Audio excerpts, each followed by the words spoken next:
Në zemër të Gjirokastrës, në lagjen Zinxhira tek rruga e Manave, jeta e përditshme është kthyer në sfidë.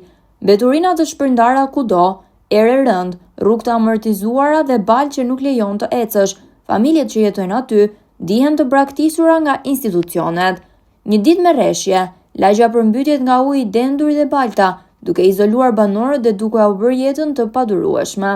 Fëmijë, të moshuar, prindër, të gjithë të detyruar të përballen me kushtet e mesjetës, ndërkohë që jemi vetëm në vitin 2026. Bashkia Gjirokastër hesht, asnjë mas, asnjë ndërhyrje e asnjë reagim. Banorët kërkojnë jo luks, por dinjitet, kërkojnë pastrim e rrugë të kalueshme, vëmendje institucionale. Kjo është një kërkesë minimale dhe jo një lutje. Pamjet flasin vetë, dhe ajo që duhet të vijë menjëherë është reflektimi dhe veprimi. Kjo situatë është një alarm që nuk mund të injorohet më. Banorët kanë ngritur zërin, por ai është përplasur në një mur me heshtje. Ata jetojnë mes shpërfilljes, ku çdo ditë është një betejë për kushte minimale jetese. Fëmijët rriten në një ambient të pashëndetshëm dhe pa asnjë shpresë për përmirësim.